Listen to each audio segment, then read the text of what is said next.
जोहार साथियों।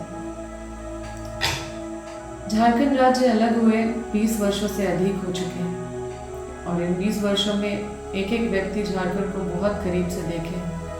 हम जल जंगल जमीन के लोग हैं। हमें अपनी संस्कृति अपने धरोहर से बहुत प्यार है।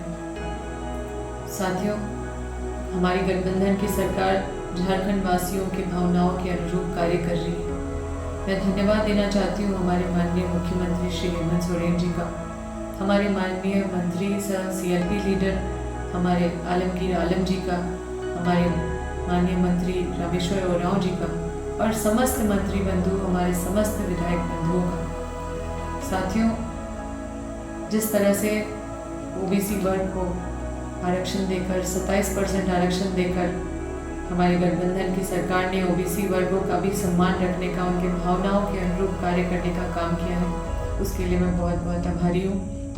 मैंने सड़क से सदन तक से लेकर महासम्मेलन से लेकर हस्ताक्षर अभियान तक, मिस्ड कॉल के संख्याओं को जुटाने तक कई ऐसे प्रयास किए और हमारी बातों को सुना गया। इसके लिए मैं तहे दिल से धन्यवाद देती हूँ हमारी गठबंधन की सरकार का। जिस तरह से 1932 खतियान आधारित जो झारखंड वासियों के भावनाओं के अनुरूप इसको लागू करने का कार्य हमारी गठबंधन की सरकार की तरफ से एक सराहनीय और साहसिक कदम उठाया गया, उसके लिए मैं बहुत बहुत धन्यवाद देती हूँ। मैं धन्यवाद देना चाहती हूँ आज पुलिस कर्मियों के लिए, उनके क्षतिपूर्ति अवकाश को जो लागू कराने का कार्य किया है, उनको राहत दिलाने का कार्य किया है। मैं धन्यवाद देना चाहती हूँ आंगनबाड़ी सेविका, सहायिका और पारा टीचर, जिनका मान सम्मान रखने का कार्य हमारे गठबंधन की सरकार की तरफ से किया गया। मैं धन्यवाद देना चाहती हूँ ओल्ड पेंशन स्कीम को फिर से लागू करने का कार्य करके जो एक सामाजिक सुरक्षा प्रदान करने का काम किया गया हमारे सरकारी कर्मचारियों को। मैं धन्यवाद देना चाहती हूँ जिस तरह से किसानों के हित में उनको लोन माफ़ी करने का काम हमारी सरकार ने किया।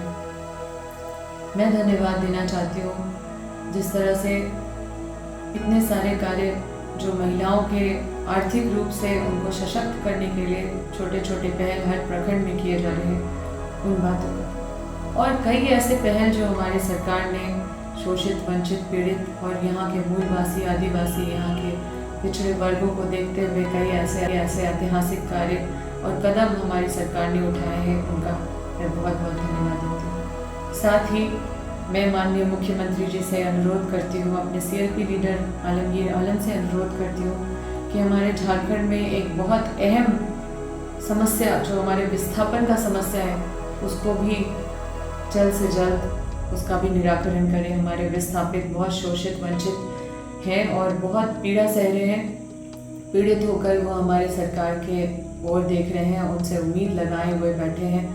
उनकी पीड़ा को भी हम सबको समझने की ज़रूरत है और मैं चाहती हूँ कि जल्द ही विस्थापन आयोग का गठन हो, जल्द ही लैंड एक्विजिशन एक्ट 2013 को लागू किया जाए, जो हमारे माननीय मुख्यमंत्री जी ने हमसे वादा किया था।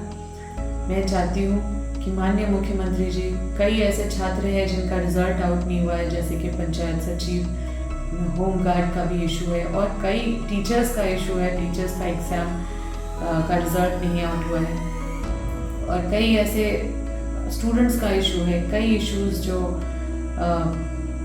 मनरेगा से रिलेटेड है और ऐसे कई सारी चुनौतियां हैं हमारे सामने खड़ी, जिसको ऐसे ही इसी गति में उनको भी न्याय दिलाने का कार्य हमारी सरकार करेगी। और मैं आपको विश्वास दिलाती हूँ कि जितने सारे उलझनों से हमारी सरकार जैसे ही बनते ही चीज़ों को सुलझाने का कार्य कर रही है, ये बहुत ही साहसी कदम है, बहुत ही सराहनीय कदम है।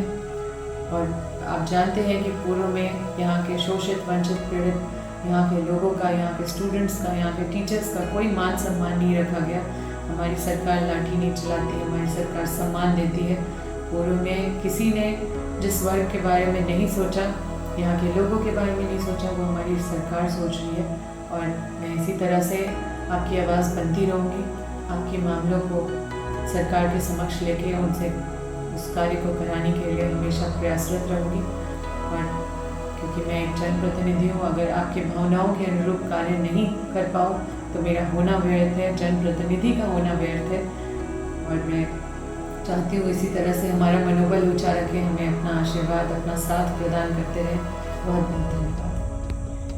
झारखंड टाइम्स के साथ जुड़ने के लिए हमारे Facebook page Jharkhand times .live को लाइक करें। साथ ही साथ हमारे ऐप झारखंड टाइम्स को गूगल प्ले स्टोर से इंस्टॉल करना बिल्कुल न भूलें।